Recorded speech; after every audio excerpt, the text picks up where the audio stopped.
welcome back to the Washington Outsider Report on the Coalition Radio. For those newly joining the show, my name is Irina Zuckerman, and I am the editor-in-chief of the Washington Outsider. With us today is Fernando Carvajal. He's an expert in Yemen who's done extensive field work in Yemen, nearly 20 years of research, and he served on the UN Security Council's panel of experts from April 2017 to March 2019 as an on-groups and regional experts, and now he's involved with the center that study with an American Center for South Yemen Studies, and we'll get to what that is in a moment. We'll be discussing an issue that's been quite prominent in the headlines lately, the issue of the Saudi geopolitical shift in normalizing with Iran, in extending relations to various Iranian allies and proxies in the region, and what the impact of it is for Yemen specifically in light of the recent negotiations, as well as for the regional security framework. We are seeing several things happening: normalization with Iran itself, potential normalization with Syria, meetings with groups like Hamas inside Saudi Arabia, and extended efforts to negotiate and settle a peace deal with the Houthis in Yemen. How that all comes together, if it is, that's what we're going to find out today from Fernando. Thank you so much for joining us. Thank you very much. Thank you for the invitation. Before we delve into the main topic, if you could tell us how you became interested in Yemen and how you ended up doing the research there that brought you to the United Nations, ultimately, I think that would be very interesting to our audiences. Long story, but thank you. Right, the summer of 2000 is when I was invited to Sana'a to work part-time at the Yemen Language Center in Old Sana'a in Tahrir area. It's a small language center, and I went there as I was doing my master's to learn Arabic for the first time. I had just taken some background courses, introduction courses at the university, but I was invited to work part-time and then take some classes at the same time. This was the summer of the year 2000. And it was fascinating to me, my first visit to the Arab world, to an Arab country, and just walking out of the airport into the city, Sana'a, bustling, everything at 6 o'clock in the morning when my flight arrived. And it was just fascinating experience that summer. I was there for about 2.5 months. And then I started doing research toward the end of July. I was fascinated with the tribal system, the development of the democratic system, the reforms that were taking place, obviously conflict that has engulfed the country for decades. And then I made such great contacts through local journalists that were working for papers like the Yemen Times. It was a first English newspaper in Yemen. And the level of hospitality, the friendships that developed, and it just, evolved into this long project, researching, working at the Yemen Language Center another 3 or 4 times in the summers. And finally, I was nearly living full-time around 2010. The year 2010, I was living in Sana'a nearly full-time. And what do you know, in January, when I land back in Sana'a, January 2011, is the beginning of the Arab Spring, right? The beginning of the protest. And I was in Sana'a nearly the whole time in 2011. And I just continued to do research. I was fortunate enough that I knew so many Yemenis welcomed me in their home, at work, and to help my research, to help me understand the country. It kept going into 2013. The last time I was there, was April 2014. So just about, before the origins of the current conflict, right? And I kept studying, I kept writing, and in 2016, late 2016, I was invited to apply for the position of armed groups expert at the UN panel. And based on someone at the UN having read some of my articles about the conflict and the history. And I was invited to join the panel in March of 2017. And I spent 2 great years working with the UN and reconnecting with Yemenis everywhere in Egypt, the Gulf, Amman, Europe, and the US. It was a wonderful experience. And I hope that in somehow I had a bit of a contribution with my research and what I wrote during my time at the UN.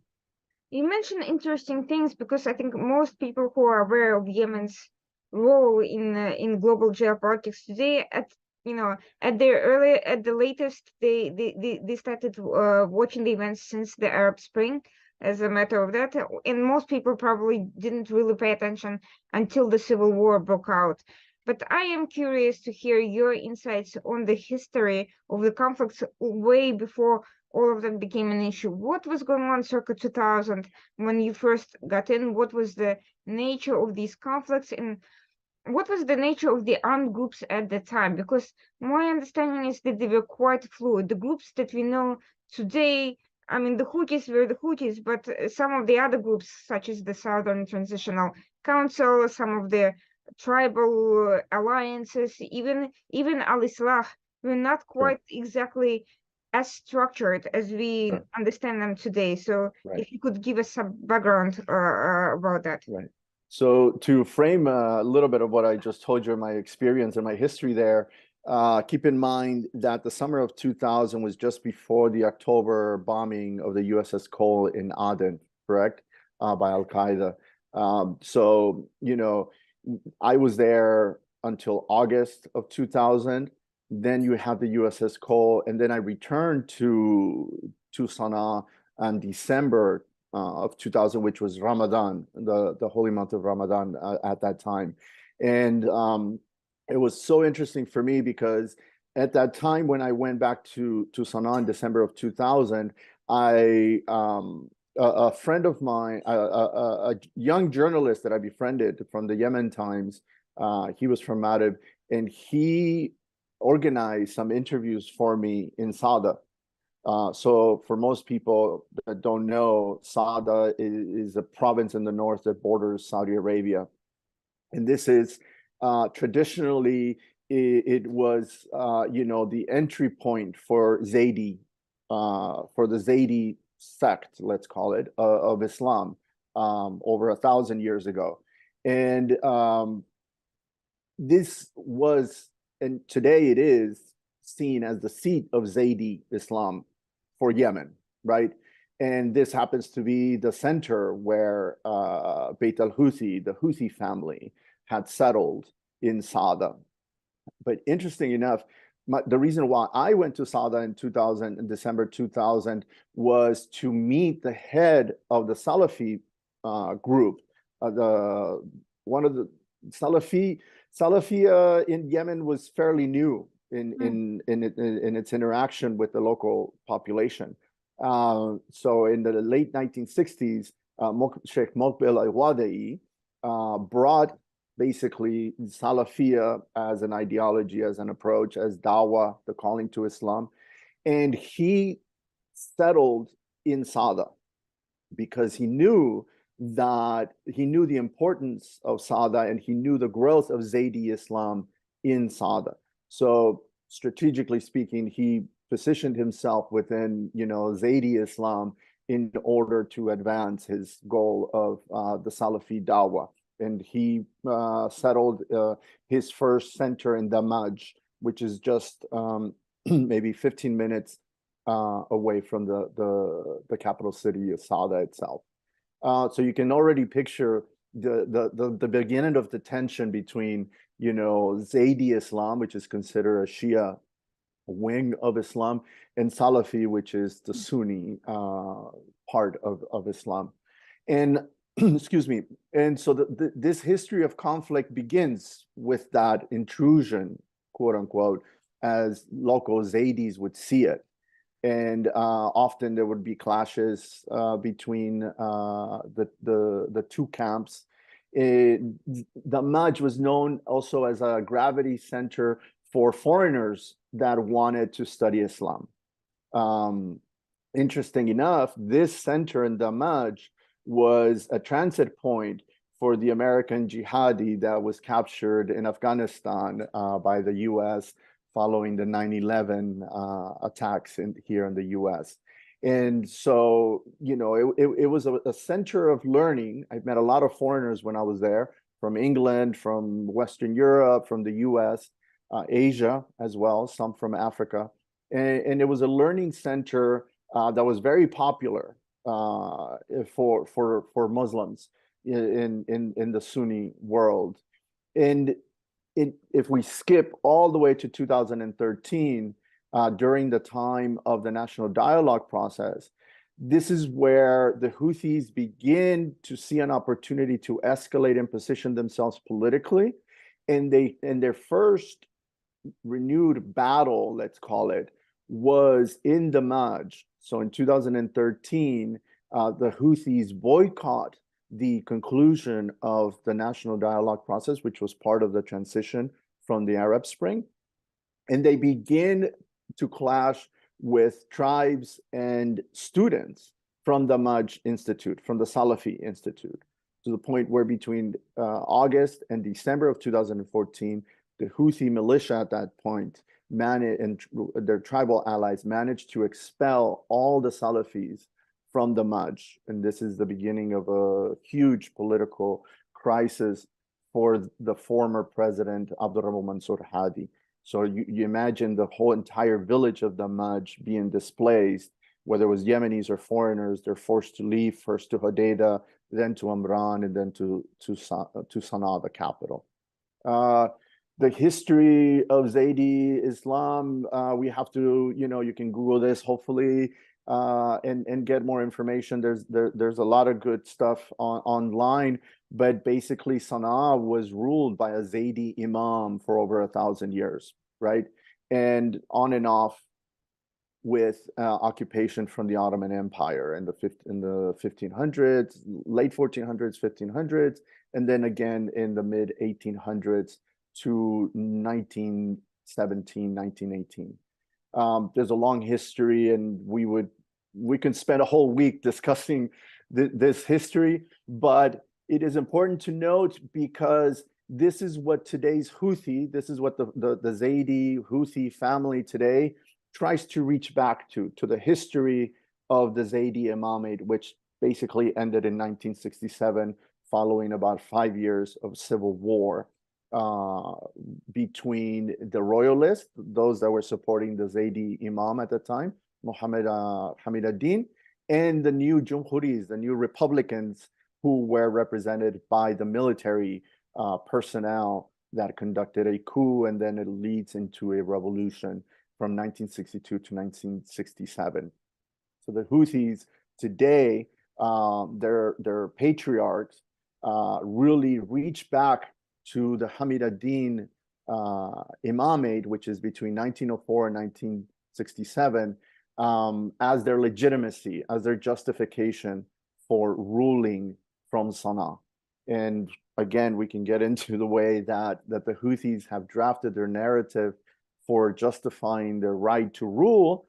But also we need to be conscious that in today's world, in today's Yemen, we do have that mix of Yemeni Zaydi Islam in the approach taken by Houthis, influenced by Iranian Shiism, Twelver Shiism, their ideology, their approach, their narrative vis-a-vis the international community and the region, not just Saudi Arabia and Israel, but the Arab world.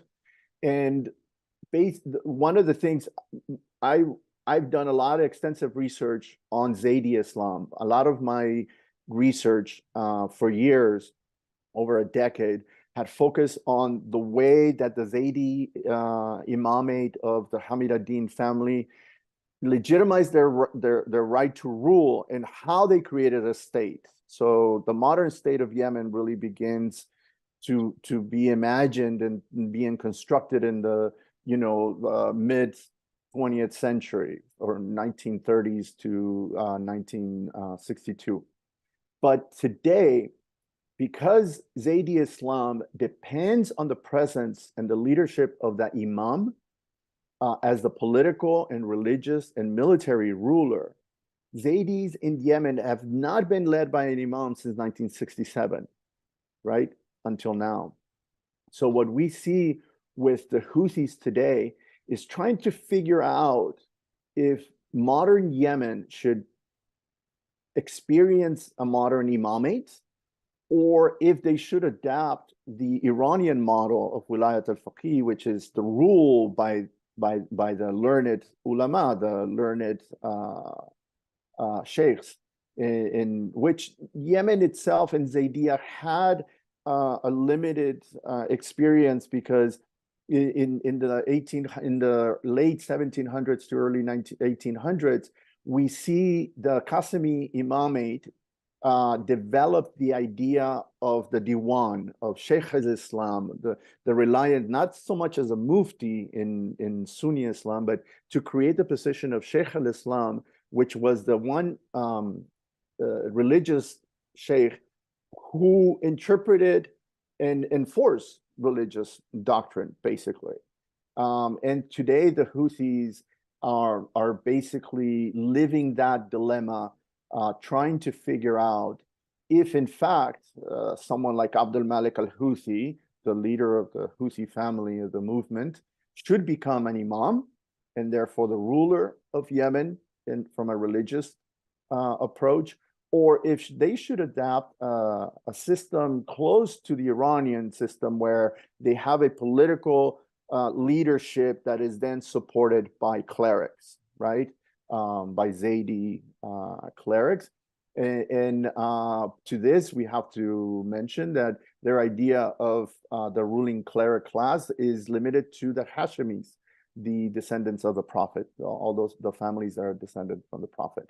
And these families, the learned clerics from those families, would then become the base for the consultative council, the government itself, but still, like in Iran, having a president and a cabinet to actually govern and sustain relations with the outside world. We can spend ages, not just hours, talking about this. It's very fascinating, and today it's a little bit complicated in trying to decipher what the Houthis actually want to do. We know for sure they want to rule Yemen. We just don't know exactly how they want to go about that. Well, it sounds that if they themselves are not entirely sure, that then for outsiders to try to divine from the conflicting rhetoric, that could be even more difficult.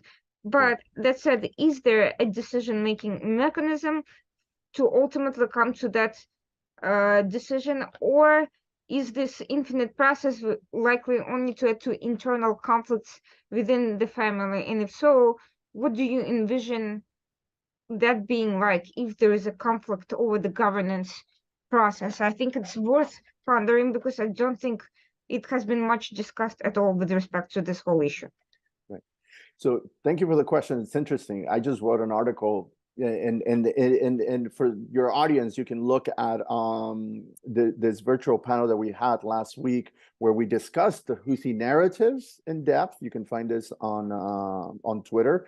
And this was one of the points that I tried to make, that, similar to Iran, the Houthis have developed a narrative based on revolution, based on dissent, right? So for them, this is an ongoing revolution. And just like Iran has entered over 4 decades of revolution, of the status of revolution, right?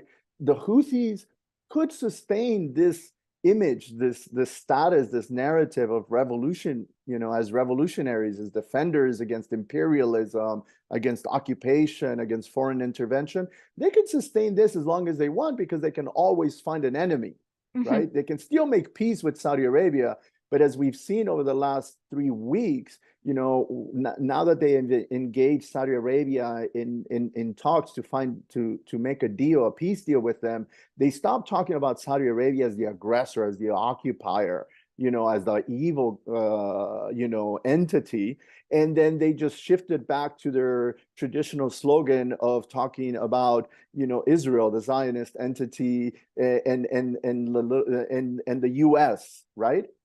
Where this is their slogan, this is their written slogan against the U.S. and Israel. So again, this shows a similar narrative, a similar tactic to Iran, right? When, for the last 4 years, it was aggression against Saudi Arabia, against the Gulf countries, etc. But then all of a sudden, there's a rapprochement for the past 18 months or a little bit longer, and the rhetoric cools off. As relations warm, they stop attacking Saudi Arabia.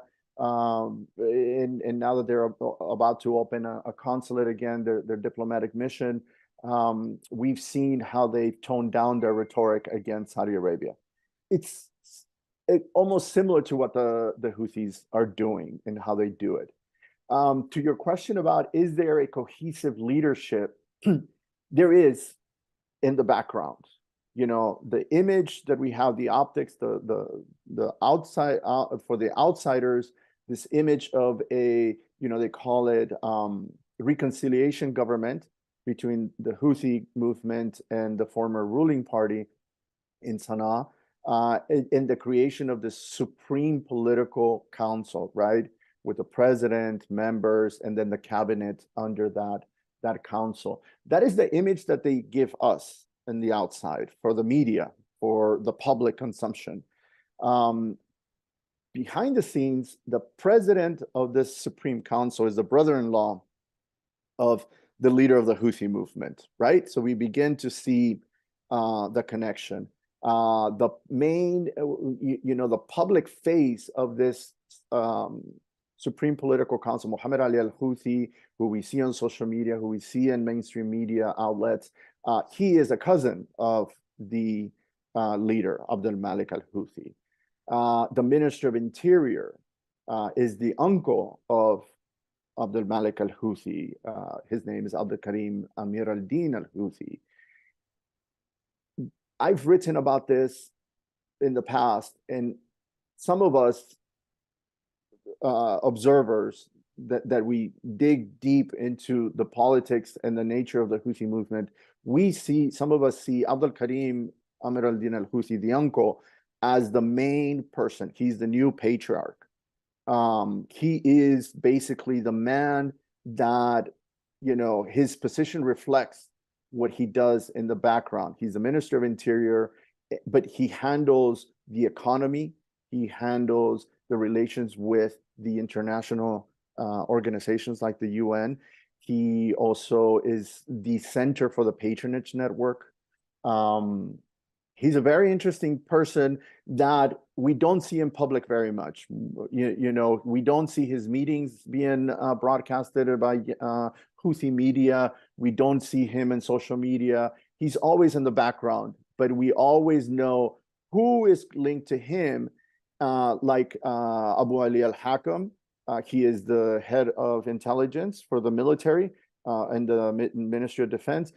He is under the ministry. He should be under the Ministry of Defense, but he's actually under the Minister of Interior. And this is where we see the security structure then, all the way to the pyramid. We also see a couple of brothers of Abdul Malik al-Houthi who are ministers or deputy ministers, education. So we see that the family itself, Beit al-Houthi, the Houthi family, are the ones that are over the umbrella. They are the ones that control the movement, control the narrative, control the patronage networks that extend down to local tribes and villages. And they are the ones who attract the loyalty of everyone in the patronage network, whether you're civilian, the tribesman, or in the military. Your loyalty extends all the way up to Abdul Karim al-Houthi and Abdul Malik al-Houthi. They are the ones that, put together this structure. The way that I've put together what their goal is, I've criticized the Houthis a bit because I don't believe that they know how to govern. They're not at that point. And this is one of the main reasons why they co-opted the former ruling party. Since the start of the war, they partnered with the leaders of the former ruling party in order to take over the government institutions. These were the members of the former ruling party were the ones that knew how to govern. They were the bureaucrats, and they knew how to do things. They knew how to run institutions. Since then, over the last 8 years, the Houthis obviously learned how to do this, and they started positioning supervisors, a shadow bureaucratic core within every government institution. And today, this is who governs every government institution, every ministry, every school, every police department, every military unit. This is the core that they've created. And then they use, enlisted or appointed military officers with experience to actually run the military and the units. And then, the bureaucrats who are willing to be loyal to the family to administer the actual government institutions. What I believe, and I've said for a while, is that the Houthi don't want to rule Yemen. They want to be behind the government. They want to be the puppet masters. And this goes back to what I mentioned earlier, that they still don't know. Should we have an imamate? Should we have a government like Iran? Yemen is very different to Iran. It has many political parties. It was before the Arab Spring, it was praised as the Arab country with the most political diversity, right? Someone was just tweeting that before 2011, before 2014, let's say, before the start of the conflict, Yemen had over 200 newspapers. It was always regarded as being one of the more pluralist Arab countries, right? With more freedom of press. It was oppressed by the government. There was a lot of political movement, whether it was Al-Ayam in Aden or other political newspapers, partisan newspapers. But there were over 200 newspapers. And today, because of the Houthis in particular, that number is in the dozens today. And so we can clearly see the impact of the heavy-handed approach by the Houthis, similar to that we see in Iran. Where could it go? Many of us don't see the Houthis being able to govern with a coalition government, because that would be giving their rivals too much space, too much of a voice. So some of us believe that the Houthi, Abdul Karim al-Houthi, Abdul Malik al-Houthi, would want to be behind that government. It doesn't have to be Mahdi Mashhad, who becomes the next president of the republic, legitimate president of the republic, but it could be somebody that they appoint that is loyal to the family and can rule Yemen for 5 years, 10 years, or decades to come. How would that be in any way acceptable to the existing factions, especially the ones that are most hardline opposed to the Houthi movements? And we can discuss who that is in particular, because there's a fair amount of difference even within the current coalition. Right. When we look across all the political rivals for the Houthis, nobody would accept the Houthis ruling Yemen for one more year. I mean, this is the dilemma at the moment, where the coalition led by Saudi Arabia wants to push for a deal that would legitimize, that would justify the Houthi ruling from Sana'a, from the capital of the Republic of Yemen. Whether it's Islam, the Sunni Muslim Brotherhood affiliate in Yemen, which is an umbrella organization of businessmen, tribes, and the Muslim Brotherhood, Salafi elements as well.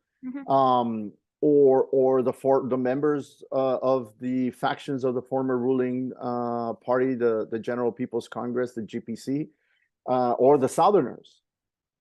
Today, this week, as we speak on Tuesday, it's almost going to be about 4 or 5 days since the Southerners engage a comprehensive South-South dialogue to create a united front, right, in order to advance their ambitions, to advance their interests, and to start working on the challenges, specifically the economy and security.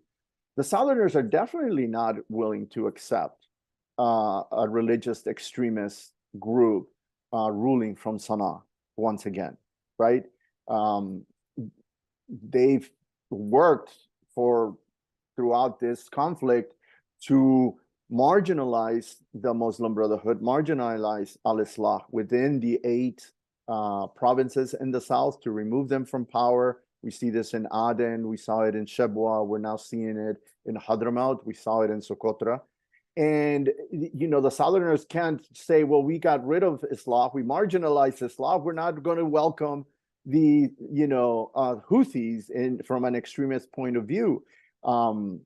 And so it's going to be very difficult to do that, where the Southerners could entrench their approach and simply draw a de facto border with the North. And if the coalition and the international community is not able to find a solution, a way forward, which minimizes the Houthi influence and the Houthi power, the military power of the Houthis today, that can no longer threaten the South with an invasion. We see over the last couple of weeks, the Houthis have escalated their threats against the southern provinces and against the southern actors, threatening more drone and missile strikes on oil facilities, which are primarily in the south. And so the Southerners don't see any good faith on the part of the Houthis to respect the southern issue, their ambitions, and the Southerners remain seeing the Houthis as an existential threat. I'm a little mystified by the Saudi role and position on all of this, because there seem to be several mutually contradictory and inconsistent elements in the way they are approaching this framework. Saudi Arabia, the Arab coalition, came into the war as a result of a request by the displaced Yemeni government. The whole point was that they first were trying to put down the rebellion by the Houthis, the uprising, and second, they regarded the Houthis, rightly so, as a danger to their own borders. Now, Houthis allegedly put aside immediate attacks on the Saudi infrastructure, but they have not given up their weapons. There hasn't been a massive de-armament movement. And while Iran claimed that they will curb their support, we don't really see. We've seen multiple shipments of weapons being intercepted since that announcement, and those weapons are going somewhere. So on the one hand, you have the immediate security threat to Saudi own security. On the other hand, you have the Yemen government, which is at the very least at odds with the Houthis, and before the Yemen government can settle the difference, Saudi is trying to force that reality on Yemen after all the money they expended to do exactly the opposite. Just does not make any sense. So what is really going on here? Because I am failing to see the logic here. Definitely complicated. I always remind observers that a Houthi-Saudi peace agreement does not equal peace in Yemen. This agreement is, you can't blame Saudi Arabia, but this agreement or this efforts are primarily to protect Saudi interests. As you mentioned, it's been over a year since April 1st, 2022, the Saudi Arabia-led coalition has not had any airstrikes on Houthi-held territorial positions. That's over a year now. At the same time, the Houthis have stopped drone strikes and missile strikes across into Abha, Najran, Jazan, Jeddah, and Aramco facilities. So this has been in the interest of Saudi Arabia by the king, by the crown prince, in order to stabilize Saudi Arabia in order to advance Saudi economic and security interests, for sure. But in the same time, we have seen the Houthis escalate since April 2022 against their Yemeni rivals on the ground, whether it's in Al Jauf, Marib, Shabwa, Al Baida, Taiz, Lahaj, Adala, Hodeidah, right? So the Houthis are maintaining a détente with Saudi Arabia in order to extract as many benefits as they can from negotiations with Saudi Arabia, but at the same time, they maintain the pressure on the Yemeni rivals. So again, this goes back to what the Southerners say, that they can't trust the Houthis because the Houthis are supposed to have agreed to a ceasefire on April 1st. Then that meant no movement, no strikes, no attacks inside Yemen, as well as across the border against Saudi Arabia or the UAE. So for over a year, the Southerners have been attacked in Adala, in Shabwa, in Abiyan, right, in Lahaj. And this just, fuels the Southern perspective that Houthis are not truly committed to peace. Second, the Houthis have spent 8 years surrounding the city of Taiz, stranglehold, with a stronghold, chokehold on the city of Taiz, controlling all the roads in and out of the city. People are dying, trying to go from Lahaj into the city, from the west side of the province of Taiz into the city to take, commercial goods, or merely traveling themselves to visit families or to leave Taiz altogether. Every week we see car accidents, resulting from new dangerous roads where people and merchants are trying to bypass the Houthi checkpoints, which extort tremendous amounts of money from everyone that tries to go in or out of Taiz. So definitely the Houthis have not shown any good faith toward, making peace with their Yemeni rivals. Saudi Arabia would like, if we look at the talks early in April in Sana'a, the Saudis managed to be greeted by the Houthis through their ambassador, Mohammed Al-Jaber, who visited Sana'a for about 5 days, through mediation from Oman, and begin a face-to-face talk, right? No longer just in Muscat, but making presence felt in Sana'a, reaching out, crossing that line to shake hands and listen to each other informally as well. But we saw how that deteriorated into another war of words, because the ambassador Mohammed Al-Jaber proposed that Saudi Arabia could play as a mediator between the Houthis and the Yemeni rivals, mainly the legitimate government, the political leadership council, right? And this was instantly rejected by Saudi leadership, by the Houthi leadership, all the way from Abdul Malik to Mohammed Ali al-Houthi to every major voice in the Houthi government to reject that role. It's not so much that the Houthis love the UN role as a mediator, as a peacekeeper, it's just their focus was to reject the role of Saudi Arabia as a mediator, simply because, the Houthis believe that they need, again, it goes back to them wanting to rule for a long time. The Houthis know that they have to make peace with Saudi Arabia if they want to rule Sana'a for a long period. They cannot rule Sana'a without having a peace deal, making peace with Saudi Arabia. This, in the traditional sense, since 1967, comes with financial benefits from Saudi Arabia to the Sana'a government. So since 1967, Saudi Arabia has supported Yemen Central Bank, has supported the deficit, has covered the deficit, which often reached $2-3 billion a year, supported the military. There was a big expose in the year 2012 after the Arab Spring, where a newspaper published the names and the amounts received by all political figures and tribal sheikhs in Yemen from Saudi Arabia for decades.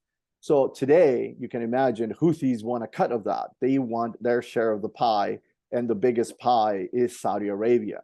So, they want Saudi Arabia to pay the salaries of all their employees in their territory, not so much because they care about the employees themselves, but because the Houthis would take a share of that money going into the salaries. Today, we see that.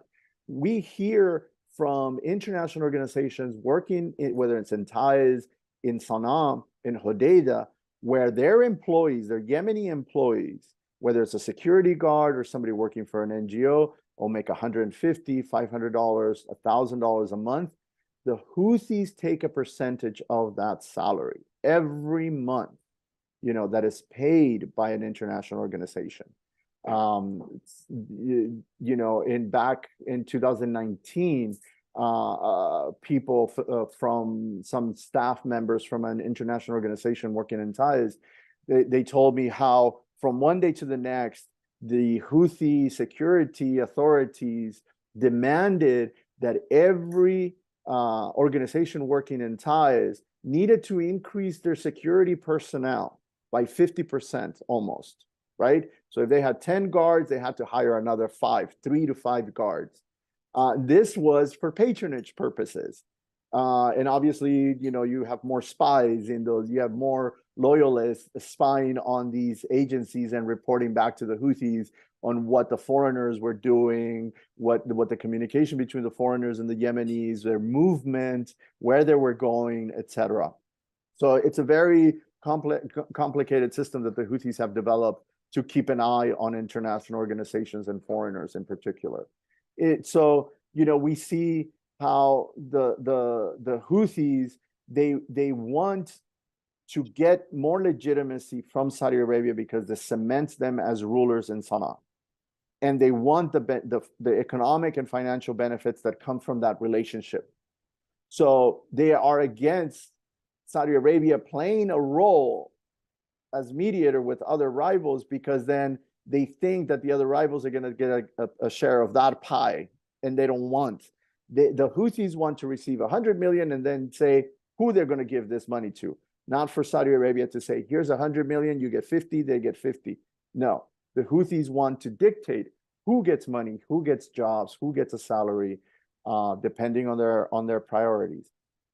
This is also why the U.S. administration, the Biden administration, has echoed fears from the political leadership council when it comes to a Saudi proposal to allow Yemeni oil revenue to pay salaries for people under the Houthi government. The U.S. has expressed opposition to this proposal, mainly because they're aware that this money will go to fund the jihad, to fund the military activities against their Yemeni political rivals. It would strengthen the Yemeni, the Houthi government, and obviously it would make money and profits for the Houthi leadership. So the U.S. and supports the legitimate government in rejecting this plan, this demand from the Houthis. I mean, all of this seems to breed nothing but distrust between the Yemen government and the Saudis, who, on the one hand, spent all this time fighting the Houthis precisely because they did not trust them to keep their words with or without Iran, and on the other hand, are now putting their entire trust into Houthis, even as Houthis are announcing it, that regardless of what happens with the Saudis, the rest of Yemen is fair game for atrocities. And by the way, not just Yemen, external maritime trade disruptions are not possible. They've in the past threatened Bahrain and even Israel. So we see that these people have military capabilities, and they could use them in a wide variety of ways. And by the way, once they receive whatever financial commitments from Saudis, they can start attacking them again. That's the main concern, and you hit the nail on the head right there. And I've said it plenty of times, and Yemenis say it to me all the time. Prior to this conflict, there was a rational relationship between Saudi Arabia and the government in Sana'a. Saudis knew that the former president liked to use different tactics in order to extract financial and economic benefits from Saudi Arabia. Saudi Arabia knew that logically this would happen and this was needed, but Saudi had, issues linked to these economic and financial benefits. So if we look back at the year 2000, Ali Abdullah Saleh was getting a little bit too cozy with the West, right? The development of democracy, pluralism. Sana'a was the host of the first summit of the democracies. I believe it was 1998 or 1999. I forget this. But they hosted the first summit of democracies. This was huge. This was the only country in the Arabian Peninsula that wasn't a monarchy, that was moving toward democracy, that valued pluralism, whether it was co-opted or not. But you had multiple political parties, right? Which is not the case across the Gulf region for one. And so, but the relationship was rational, right? Saudi knew that Yemen needed economic assistance. Saudi covered in the early 2000s until 2011. Again, the deficit was between 2 billion and 3 billion. Saudi Arabia was able to cover that through assistance. We saw just think about this. In 2011, the UN asked for $250 million for aid for Yemen. This year, in March of this year, the UN asked for $4.3 billion for aid for Yemen. You just see the numbers as the consequence of this conflict, right? Where the economic crisis back in 2010 was manageable. The former prime minister, the late Dr. Abdel Karim El-Eriani, warned the international community in 2009 that Yemen would face a deep economic crisis if the root causes of economic stress were not addressed. This was back in 2009. So in 2010, the international community, mainly in the GCC, were contributing to alleviating some of these economic problems, right? But it was in the between 2 billion and 3 billion, right? Today, Yemen needs more than $1 billion for the central bank in order to sustain the foreign currency, right? The foreign currency exchange to sustain the real. But then the UN is saying that Yemen needs more than $4.3 billion a year for the humanitarian response. So it's beyond an economic crisis. This is, almost zero economy in Yemen in real terms. Yes, there are commercial goods at the stores, in the souks, there are transactions, but there's inflation, there are salaries that are not paid, poverty is increasing, famine is increasing across the northern areas, which are controlled by the Houthis. So Houthis want to extract more and more financial benefits from Saudi Arabia, which is the primary donor to Yemen's economy. But Saudi Arabia has a limit, they cannot be spending all this money. And yes, you brought up the point of hundreds of billions of dollars having been spent over the last 8 years in military, for the military. But we also have to be realistic here. It's not all spent just for the war in Yemen. Saudi Arabia has, intrinsic, inherent security interest for their own territory, not just because of the Houthi threat, but because of the region as a whole and domestically. So these hundreds of billions of dollars since Obama administration and the Trump administration have not been just a waste in the Yemen conflict. A lot of that money has been spent arming the Houthi rival forces, whether it's the National Army or in the case of the Southern Forces, right? But that is a natural consequence of the conflict itself. Now, before I get to my next point, which is about Iran's role in this whole current scenario, from the perspective of Western governments, after years of mutual lobbying by all sides against each other, name calling, Saudis are, is launching airstrikes against civilians. Houthis are doing X-ray, which they were in fact doing. The Houthis were, engaged in all sorts of atrocities. All of a sudden, the rhetoric has calmed down. Everyone is good friends again, or at least trying to negotiate some sort of arrangement. For future reference and in the broader geopolitical context of the Middle East, how seriously should Western policymakers take inter-Arab disputes, given the fact that despite any real human rights and security legitimacy of claims, at some point there's a very good chance that somebody may, who may be our ally or maybe somebody we have our differences is, but comes to power and decides to put an end to that particular dispute on their own terms, and all of a sudden the villains we're supposed to be sanctioning and name calling and pressuring have become part of the solution instead of part of the problem, at least from the perspective of those actors, and perhaps not from the perspectives of the US and others. How can how should we be handling these information wars, given that the outcome today is basically mind-boggling and a complete 180 from what we were hearing, a little over a year ago?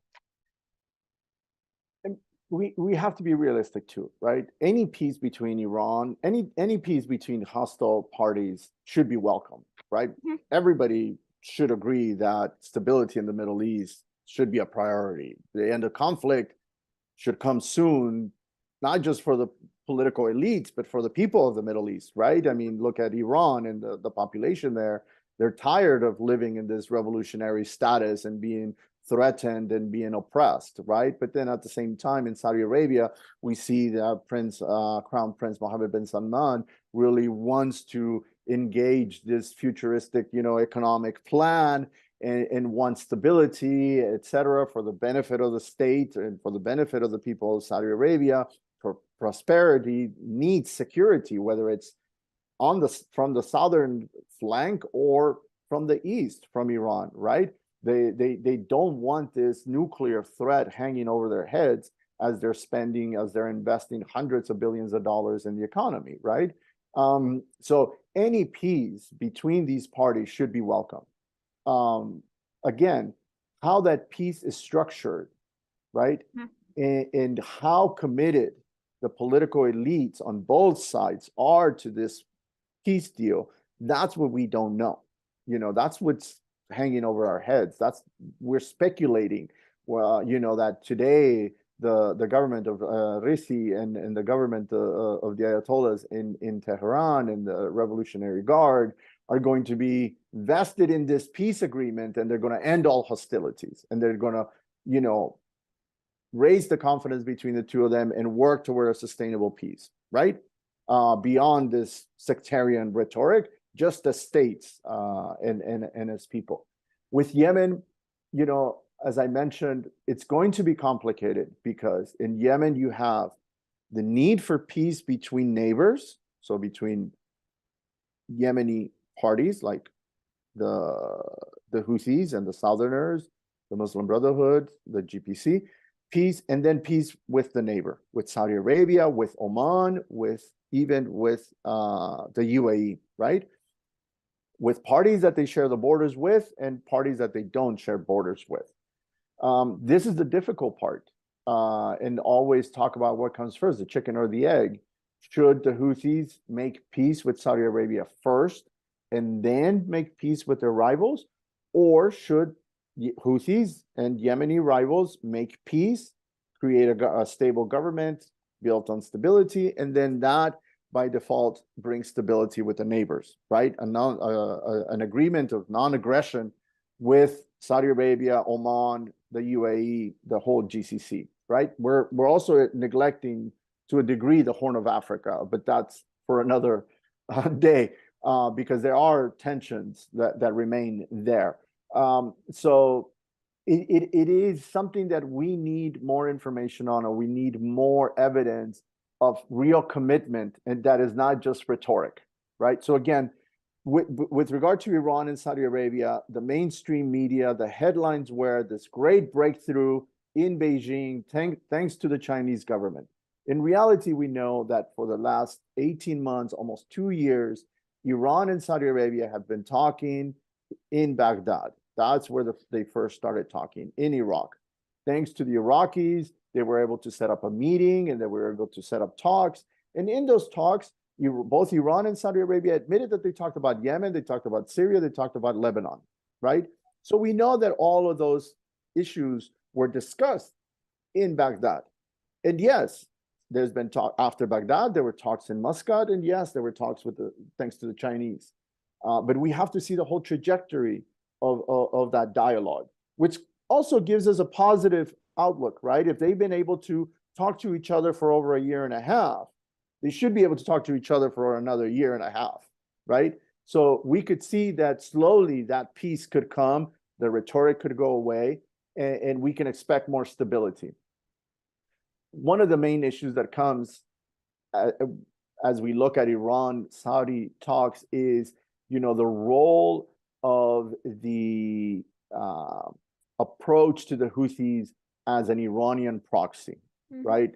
We again, by the Houthis are not helping against this image, because they adopt the same Iranian style narratives. They rely heavily on Iran for weapons. I was in the UN panel when we first wrote. The team that I was a part of was the first to write in the clear evidence that Houthis were using missiles supplied by Iran. I mean, we documented the Iranian components in both missiles, long-range missiles that went over 1,000 kilometers, to drones that were being used. And even today, we see many of the drones that are being supplied by Iran to Russia and Ukraine. They have been used in Yemen for over 3 or 4 years. This isn't news. There's clear evidence. In 2019, I believe it was December 2019. I was not on the panel anymore, but that's when the Houthis and the Iranians officially signed a defense pact in public. We already knew that this existed, but they made it public with the Houthi ambassador in Tehran. And so the UN panel has documented the relationship between the Houthis and the Revolutionary Guard, whether it's economically or militarily. As you mentioned in the intro, the number of shipments that have been seized in Yemen, in Mahra in particular, or by the navies from Australia, Britain, the US, the French, in the Gulf of Oman, in the Arabian Sea, and in the Red Sea.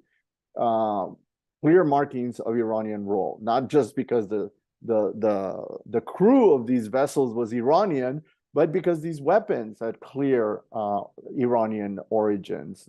The GPS systems on these boats point to specific ports in Iran as their point of origin for those cargoes. So it is the relationship between Iran and the Houthis, from an Iranian perspective, it's an on and off switch, right? When tensions are high, they turn the switch on. The Houthis start threatening their neighbors. There's an escalation.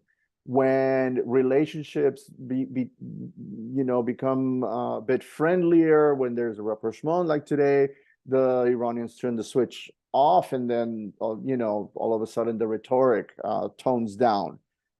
We see the drugs being transported, drugs going through Yemen. There's a history of smugglers transporting drugs through Yemeni territory to the Gulf countries, Saudi Arabia, the Emirates, all the way up to Bahrain. But there's also that business in the Horn of Africa, and this is why I mentioned it earlier. A lot of the light weapons, a lot of headlines point to thousands and thousands of weapons going from Iran into Yemen. The Houthis don't need AK-47s. They got plenty, but it's a good business in Africa, beginning in the Horn of Africa. So we can see how Houthi smugglers are profiting, from the relationship with Iran through clients in the Horn of Africa. Houthis need rocket-propelled grenade. They need rocket systems. They need RPGs. They need missile systems. They need drone components, missile components. They need computer components. This is the kind of stuff that the Houthis are smuggling into their territory for their benefit. The rest, it has to be clearly for business purposes, or in the war economy. From the Houthi perspective, the relationship with Iran I mean, this is international legitimacy. The relationship with Tehran primarily is there as the foundation for the Houthi legitimacy, right? The alliance with Hezbollah in Lebanon. Hezbollah is a legal political party in Lebanon. It adds to the relationship, to the legitimacy of the Houthis. The relationship with Syria, with Damascus, the history of relations between Zaidi, personalities like the Houthi family is decades old. And there are good connections in Damascus with the Houthis. With the Shia areas in Iraq, there's a strong relationship between Iraqi Shia and the Houthis going back more than a couple of decades. So the Houthis use this network that is supported by Iran to strengthen their own position, to strengthen their own technology and capacity, both in the government level and in the military sphere. It is a mutually beneficial relationship. A lot of experts, even in our virtual panel where we discussed the Houthi narratives, a couple of the panelists said that we cannot see the Houthis as a proxy, but as an ally of Iran that receives benefits. The Houthis go out of their way, from Abdul Malik all the way down to governors, Houthi governors, to emphasize the sovereignty of the government in Sana'a, that they don't follow the orders of Iran, and they are not controlled by Iran. But there is plenty of evidence to show how that relationship, that reciprocal relationship, fits both of their interests. And to be honest, if it was not for Iran, the Houthis could not sustain military superiority on the ground.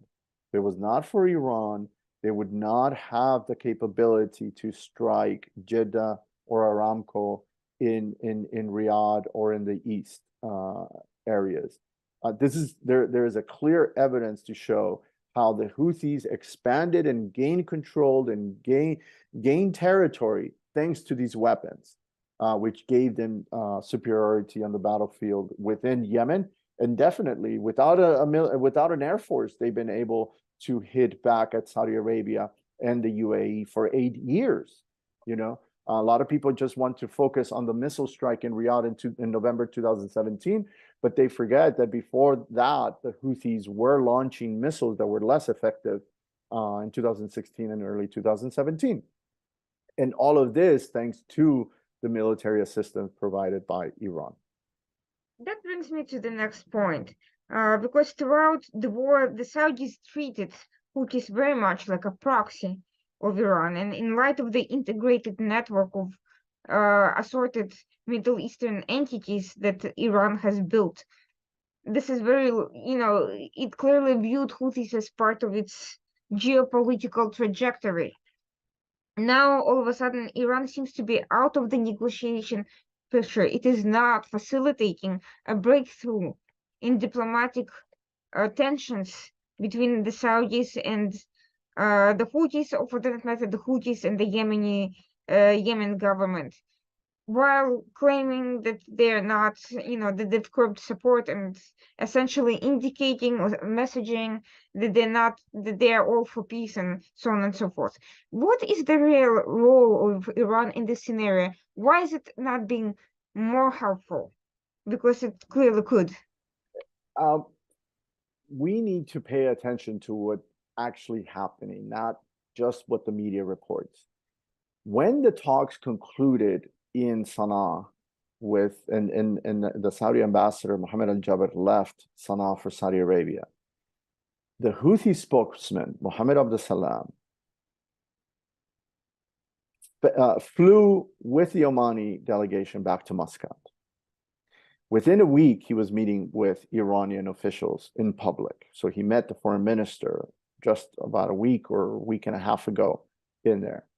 And, this shows the intimacy, the relationship, right? The close relations that, you know, the Houthis have with Iran. I mean, the next step would have just been for Mohammed Abdul Salam to have gone to Tehran and had meetings with the president and the foreign minister. But when it comes to optics, is as equally important, and the implications are just as equal. You know, with Mohammed Abdul Salam meeting the foreign minister in Muscat, very symbolic. The optics were there. You know, there was solid message there. And this continues to give Iran a role. Iran needs this role because it is a card that they play with Saudi Arabia, right? Yes, we can influence. As Saudi and Iran build rapport, build their peace, the Iranians are like, yes, we're going to work hard on the Houthis, and we're going to talk to our brothers, the Houthis, and everything in order to move forward and everything. So then they meet, and we did not see any statements from Iran condemning the aggressive narrative from the Houthis after the meetings with Al-Jabr, right? Where the Houthis, 2 days before Al-Jabr left Sana'a, the Houthi officials returned to the aggressive rhetoric attacking Saudi Arabia, right? Threatening Saudi Arabia. The Houthi Minister of Defense made a video directly threatening Saudi Arabia if Saudi failed to fulfill the demands made by Sana'a, right? The Iranians never said anything about that, never made a comment about that, have not made a comment about playing a role in mediating this, even though 2 UN envoys have visited Tehran. Martin Griffith and the current Hans Grundenberg have visited Tehran. They were the first, Martin Griffith was the first UN envoy to visit Tehran. February 2021, and Hans Grundenberg visited Tehran after the Beijing talks between Saudi and Iran, and so we don't see Iran reaching out to Yemeni political factions that are against the Houthis. We don't see them asking for meetings. We don't see them moving around and reaching out. It's only meeting with the Houthis. So there is, you know, there is a relationship there that is beneficial to both. Iran can use the Houthis to pressure Saudi Arabia on their interest, and at the same time, Houthis can use Iran to pressure Saudi Arabia to their interest. This is the triangle that in the relationship that we see. And for 8 years, we've seen Saudi Arabia mismanage, you know, been poorly handled these relationships, these 2 relationships, which have prolonged the conflict itself, right? In that mismanagement of those relationships has not helped the peace and stability in Saudi Arabia, and it's definitely hurt, prolonged and escalated the conflict in Yemen, within Yemen territory itself.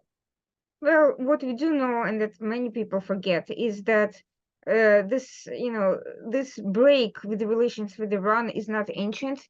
It only dates back to 2016. Before that, Saudi and Iran had diplomatic relations, which did not stop Iran from trying to assassinate the Saudi ambassador in 2011 on US soil, and they had asserted other problems besides that. So all of a sudden, everybody expects a miraculous financial regrouping and reparation of relations to a level that never really existed, at least not with the Islamic Republic. So why is there this sudden hope for something that never was? Unfortunately, yes. Some observers are, you know, too optimistic, too quick to jump to conclusions. And as you mentioned, they're praising these talks in Beijing as if, you know, there had never been peace between, you know, Saudi Arabia and Iran to a relative level, right? We know that the Arab Spring created conflict. It opened up a vacuum for further conflict. It affected relationships. different political parties, different political elites, different governments in the region saw an opportunity to advance their interest, right? And so, you know, I was in Yemen. I was in Yemen during the 6-year wars between the Houthis and the regime in Sana'a, the Ali Abdullah Saleh's regime in Sana'a, from 2004 to 2010. And I was actually doing research, and I met a lot of I was looking when I was doing research, I was looking at the origins of the military in Sana'a, and how in 1962, and how the military had been the pillar for the state, and it had been the base for state building since 1967, right? And I met a lot of the military men that had been involved in the revolution in 1962, as well as, you know, governments before Ali Abdullah Saleh, who took power in 1978. But I was hearing about what was going on in Sada and in other parts during the war with the Houthis. And at the same time, while I was in Sana'a, people should remember that President Khatami visited Sana'a. I believe it was 2002, 2001 or 2002 that he visited Sana'a with President Ali Abdullah Saleh. And from people close to Ali Abdullah Saleh that I knew, you know, they mentioned that Ali Abdullah Saleh was very straight with the Iranians and asked them not to interfere in the war with the Houthis. Soon after Khatami visited Sana'a between 2004 and 2009, Ali Abdullah Saleh cracked down on a lot of the Iranian organizations in Sana'a. There used to be clinics, there used to be small hospitals present in Sana'a that were shut down because the investigations revealed that these clinics were funneling money to the Houthis in Sada. And so, you know, this again renewed the tensions between Ali Abdullah Saleh and Iran. And keep in mind also that in the 1980s, when Ali Abdullah Saleh was president, Ali Abdullah Saleh was allied with Saddam Hussein in the Iran-Iraq war. So those tensions go further back. If we go farther than this, you know, multiple Zaydi imams in Sana'a rejected Iranian Shia Twelver presence in Sana'a. There's well-documented evidence of Iranian Twelver Shia trying to preach in the old city, in the old mosque in Sana'a, and the imam rejected and expelled that particular individual. And so, you know, Zaydi Islam for centuries had rejected Shiism in the Iranian form. And what you know, Zaydis had been praised among in intellectual Sunni circles as being a highly developed theology, because in the late 1700s, early 1800s, the Sheikh al-Islam, for the Zaydi Imam, incorporated the Sunni madhab into Zaydi theology. You know, so when it comes to jurisprudence, still to date, a lot of Sunni scholars quote Zaydi clerics in their fiqh, in their theology discussions. You know, that's how important Zaydi academics, Zaydi theology and jurisprudence had been in the Islamic world for centuries. And so now, you know, with the Houthis, we see the distance, the gap between Beit al-Houthi, the Houthi family, and Zaydi Islam. To go further, and I apologize if I get too academic here, but to details, you know, Zaydi Islam is founded, its foundation is on the imamate. The Zaydi Islam depends on the presence of the imam. And there are 14 qualities since over 1,000 years ago. There are 14 qualities that a Zaydi imam must meet in order to claim to be imam and in order to be accepted as imam. Yeah, there are 14. He must be mushtahid, he must be mujahid, he must be a poet, he must be, you know, be a learned man in jurisprudence and fiqh, you know, he must be a warrior. In all of this, is within the 14 qualities of the imam. It's been rare when an imam has, fulfilled all 14 qualities, but most of them have come pretty close, right? In a controversy rose when Imam Yahya Hamid ad-Din claimed to be the successor to his father in 1904. And Imam Yahya Hamid ad-Din was well known for his jurisprudence. He was a poet. He was a learned individual. He knew the world. He read international newspapers, and so he was respected. But it came to a clause where the tribesmen or the other Hashemi families that wanted to challenge him said that he was not a commander, a military commander.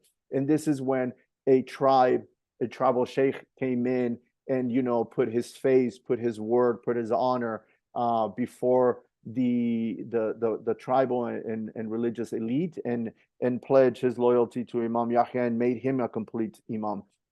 Today, Abdul Malik al-Houthi would fail most of those 14 qualities because he's known not to be a learned man in jurisprudence. When his brother Hussein al-Houthi died, when he was killed by the Yemeni military, there was a lot of conflict within the family and the movement for succession. Because Abdul Malik al-Houthi was not the first choice. He was very criticized, but his father was the patriarch, so his father was able to push through. But a lot of people again believe that his uncle Abdul Karim Amir al-Houthi is the more qualified individual religiously and within those 14 qualities.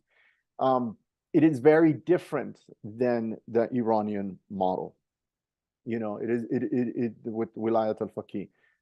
And we know that since the 1980s, the Zaydi clerics tried to create a system led by the clerics, not so much an imam, because they knew that not only was the Yemeni government opposed to the rise of an imamate, but the modern world would not accept a traditional imam. So, few clerics from that later on became part of the Houthi movement. In the 1980s, they formed the group of the Believing Youth. All of this was to revive Zaydi, but Zaydi Islam, but to revive it academically, theologically, in jurisprudence. So all the Hashemi students would learn more about Zaydi theology.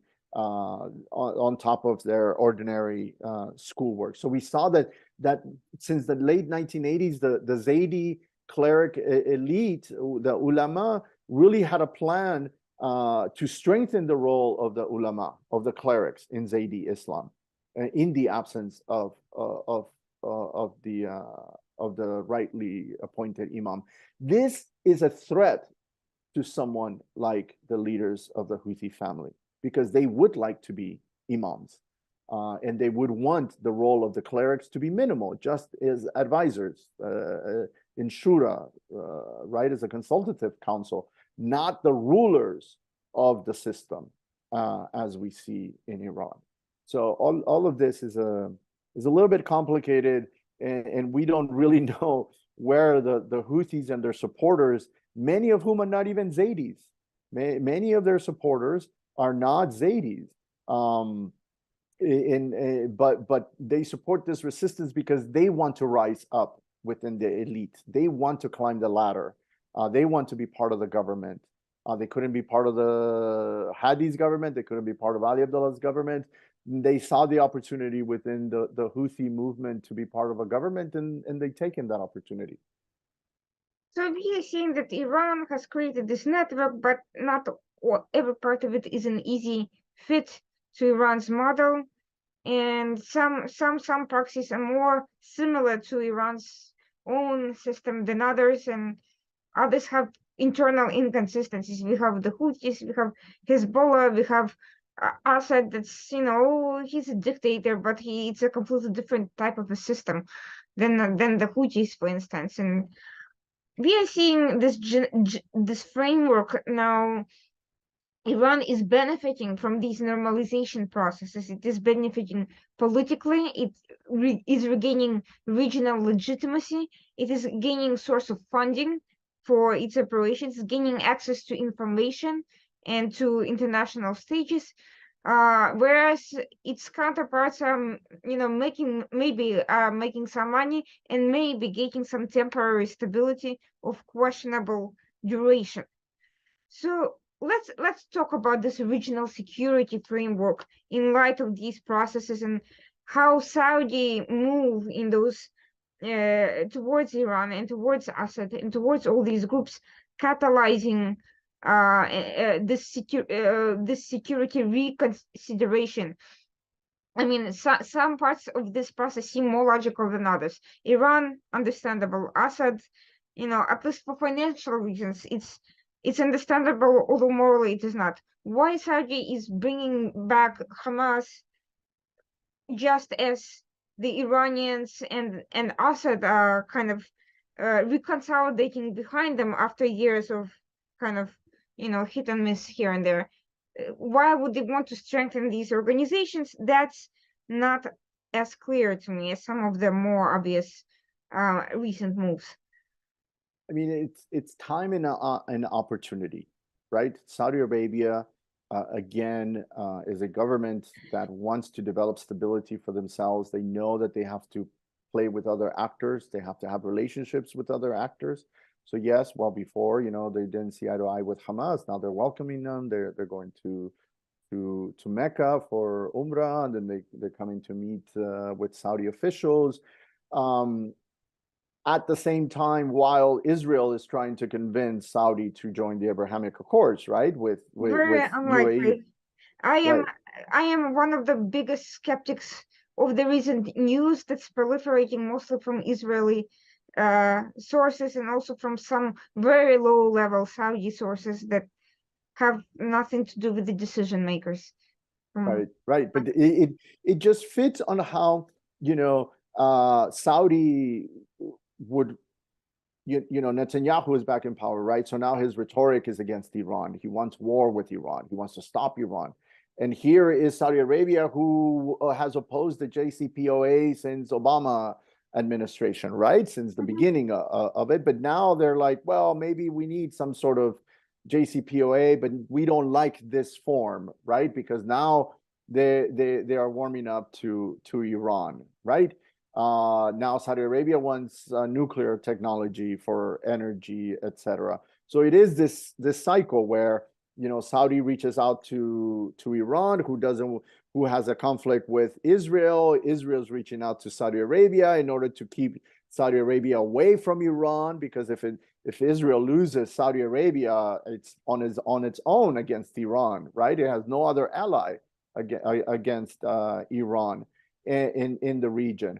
At the same time, we see Saudi Arabia taking opportunity of the war in Ukraine and gravitating toward Russia, right?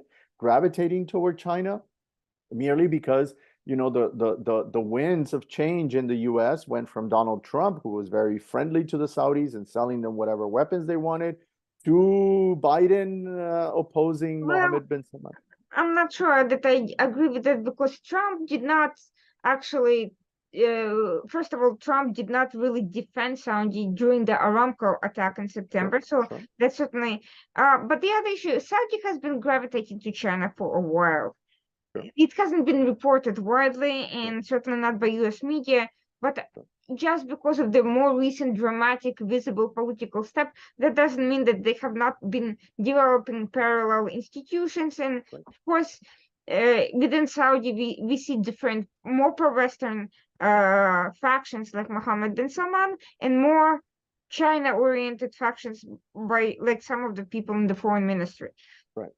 So no, I mean, even to your point about Trump, Trump was selling them whatever weapons they wanted, but then he's the one that allowed the sanctions against Iran to expire. So, I mean, you can see Trump's approach where conflict is good for business. Why should I renew the sanctions against Iran when Saudi Arabia can come in and buy more from us, right? And you're right about the response, the failure for the U.S. to respond to the Aramco strikes by Houthis, and then from Iraq, right? Remember that the Houthis took credit for that strike, but then the evidence pointed to Iraqi militia having conducted that strike close to Riyadh.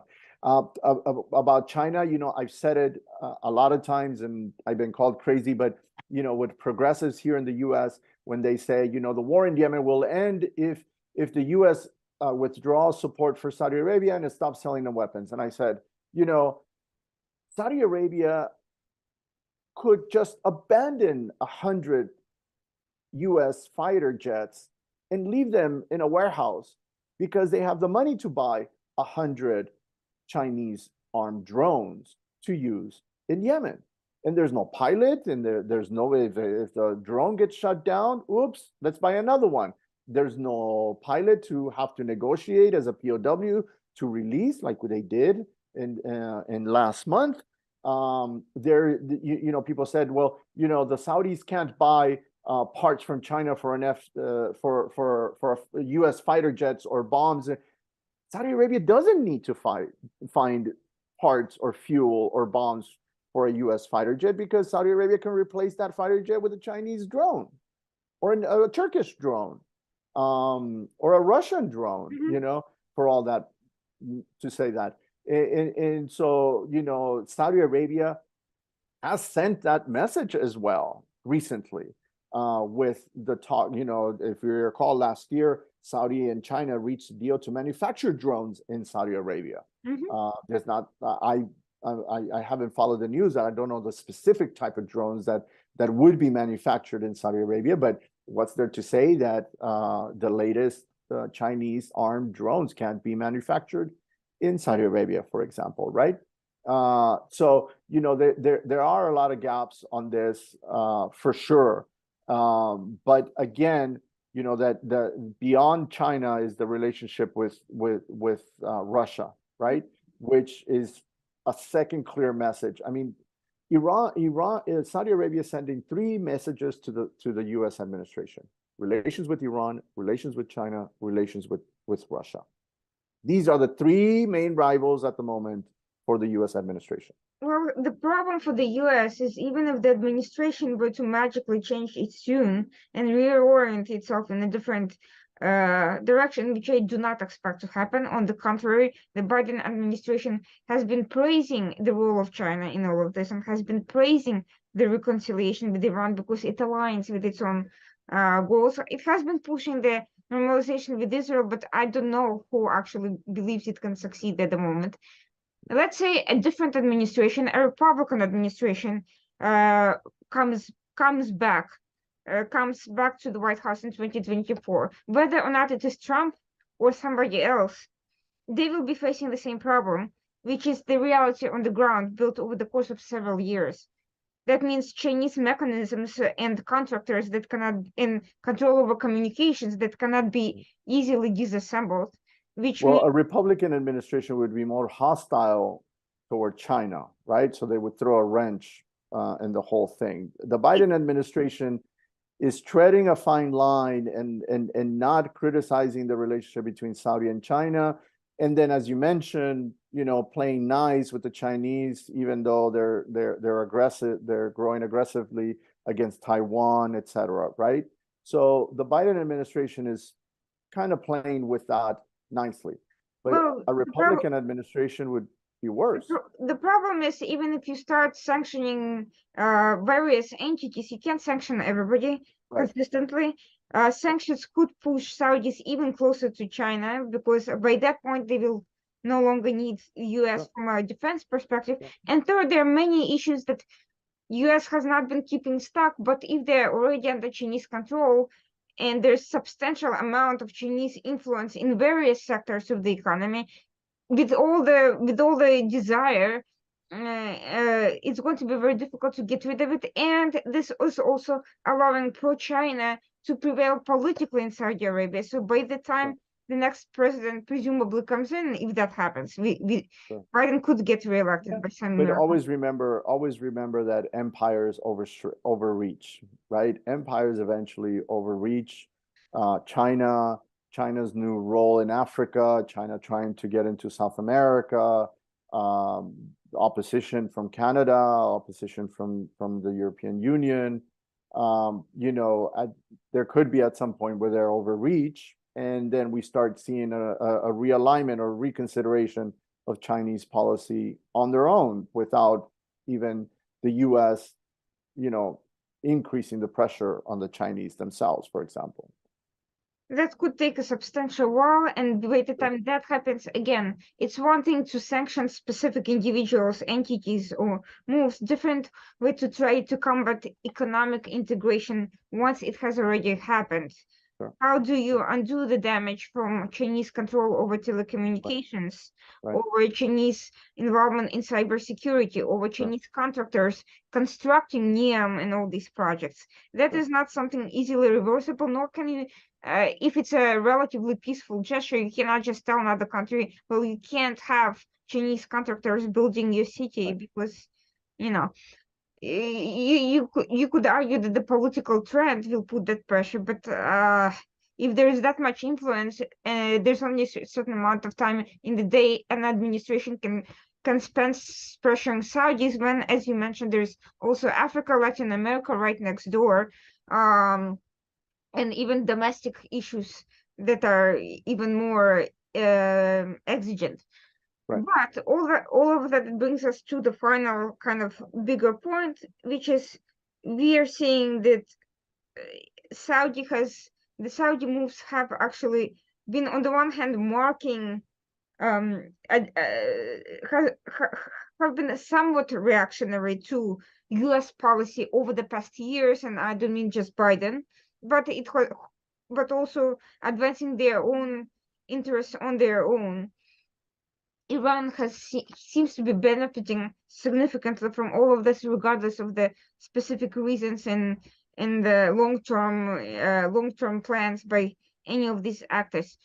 Where does that leave smaller countries that have not been part of the direct part of these negotiations, or who have been basically forced to follow suit?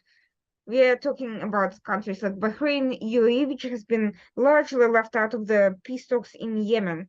What is the direction do you see them taking, considering that they have been largely a supporter of the southern issues? Do you see them becoming active on humanitarian and economic issues? Do you see them starting their own negotiation process? What do you expect to happen? Thank you. Someone like the UAE, there's a lot of focus on their military role, or the role that they take in supporting the military in the South, right? From the beginning, from the liberation of Aden in July 2015, right? In the coalition, the UAE was given the area of responsibility in the South, in Aden and across the South. That was the area that they were given within the Arab coalition that was supporting President Abdurrahman Mansour Hadi.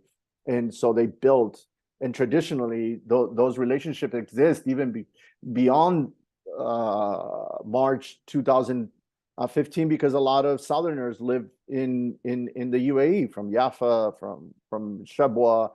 The relationship is there, well rooted. So it was easy for the Southern resistance to communicate with the government in Abu Dhabi and in Dubai. The UAE has also been providing a lot of humanitarian assistance in the southern provinces, right, through the Red Crescent or directly through the government. In Socotra, for example, built hospitals, built housing, funding schools, funding business ventures. And so behind the scenes, they've been fairly active in the humanitarian and economic side. For obvious reasons, they continue to support, to a certain degree, the Southern forces. But let's keep in mind that a lot of the Southern forces don't get their salaries either every month, because the government, the legitimate government, or the Saudi coalition as a leader, does not provide the funds for this personnel, for these soldiers. Definitely, let's recall last year in January of 2022 that the Houthis were attacking the UAE, Abu Dhabi, Dubai, and this was as a result of Houthis losing Beihan and Shabwa and being pushed back out of southern Marib in January 2022. And so Houthi saw the UAE as the primary supporters, financial, military, political supporters of these forces. So they thought that by attacking Dubai and Abu Dhabi, that then they would pressure the Emirates to pull support for these forces. Once that financial support and military support diminished for the Giants brigades, for example, the Shabwa forces, then the Houthis would be able to, overrun those forces, right? It didn't happen. The southern forces were able to hold the ground and keep the Houthis back. And just this last month, we saw that the Houthis tried to advance into Beihan and Shabwa again, and they were repelled by the southern forces, the Shabwa forces and the Giants brigades. So definitely someone like the UAE is interested in peace and a role from Iran because of the Houthis, but also because of economic ties, right? The UAE and Iran had extensive economic relations before this conflict and in the billions of dollars, right? And so the UAE would like to get back to get those relations and get that investment and those investment opportunities in Iran themselves, right? But there is still no major, the southern forces welcome the Saudi-Iranian rapprochement in Beijing. The southern political figures made a comment soon after those meetings and praised the peace between Saudi and Iran, because ultimately, yes, it affects the Southerners directly. The Houthis today are primarily targeting the South. They're targeting the oil infrastructure in the South. They're targeting the Southern forces across Azala, Lahij, Shabwa, and in Southern Marib. And so the UAE would like for peace to prevail, because yes, also it would demand less investment, financial investment on the part of the UAE supporting the southern military against the Houthis, right? Just like the Saudis would decrease the financial military support for the national army against the Houthis if there's a peace deal. So the Emiratis would definitely benefit from a peace agreement between Saudi and Iran, and a peace agreement between the Houthis and the Yemeni rivals. It's a given. The Emiratis seem to remain committed to the southern forces and the southern entity as a balance. If the UAE was not supporting Yemeni factions that are fighting the Houthis could overrun more provinces again, and we're back to the scenario before July 2015, where the Houthis can threaten to march into Aden again from southern Taiz, for example, or could march from Muqadas and Al-Baida city into Abiyan, which borders Aden and Shabwa. So the support from the UAE is vital, both for the Yemeni government and for the Southerners. The Prime Minister and President Rashad Al-Alimi have held talks over the last year with the Emiratis. There is no tension between the legitimate government and the Emiratis, as opposed to years past during the Abdul Rabbo's tenure, where there was some friction there with the Emiratis. The Emiratis can play a more constructive role on the humanitarian side. There's opportunities there to get more involved in the economy and reconstruction. But there's no doubt that their support for the Southern Armed Forces is vital if the goal is to keep the Houthis where they are, at least today.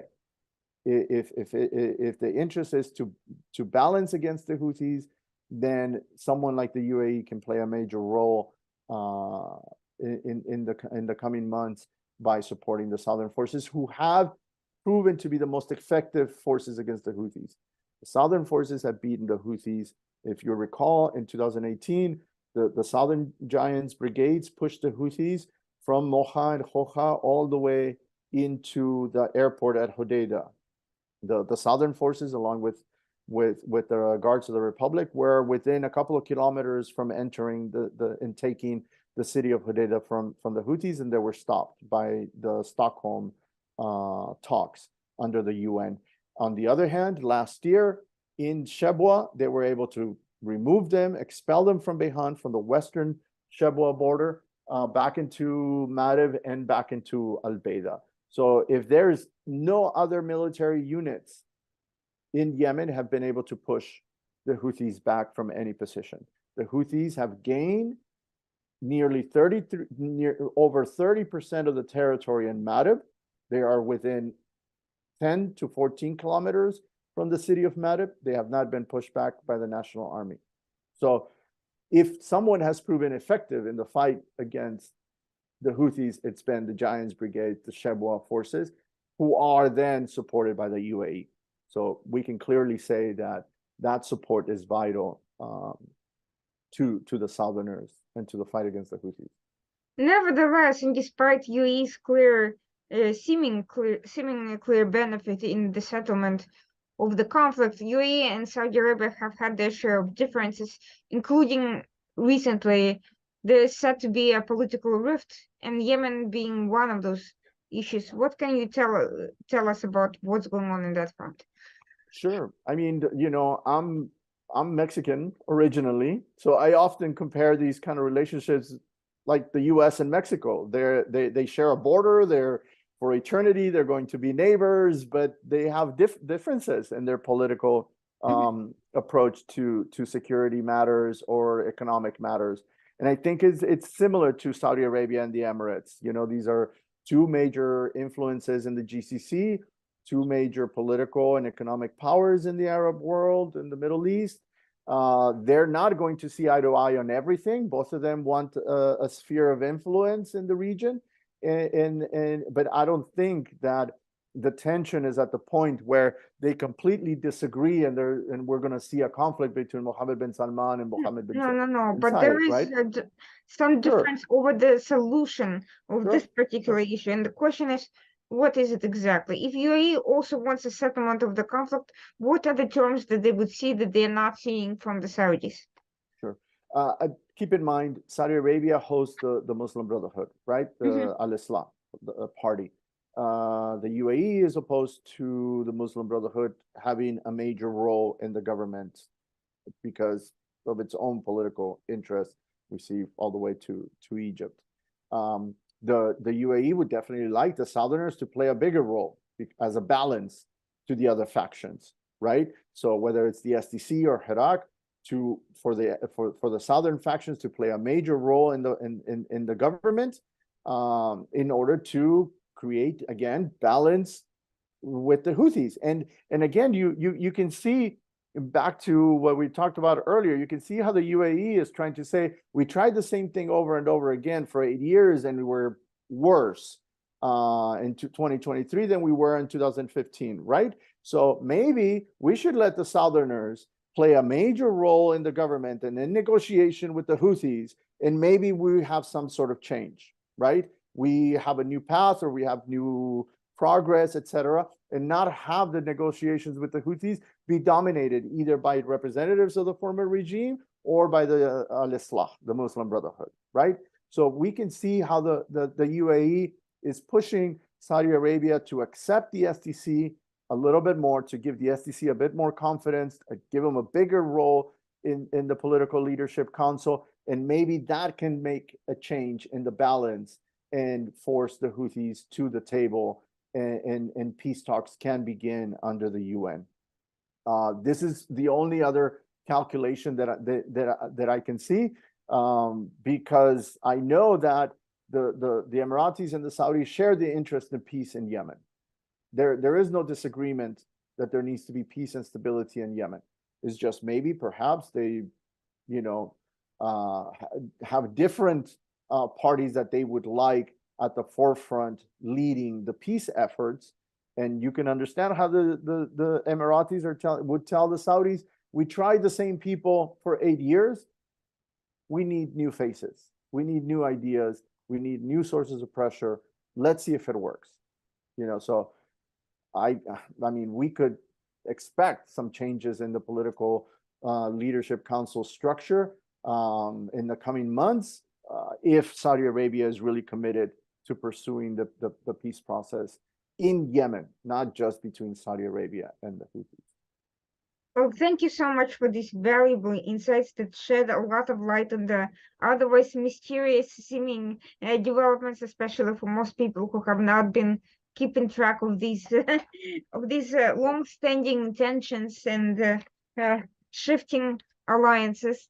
I hope everyone watching this continues to follow Fernando's work and also continues to follow the work, the developments in Yemen, in the Middle East. As well. These are important issues, and I have a feeling that we will be hearing about a lot of this soon, whichever way things go. We can expect either major breakthroughs or a reversion to to conflicts and disputes. But it's not going to stay stagnant for long. That's my sense of it. Thank you, everyone watching this. Please join the Washington Outsider Report on the Coalition Radio again next week, same time, 9 p.m. And thank you, Fernando, again. Have a great night. Thank you very much for inviting me. Thank you very much.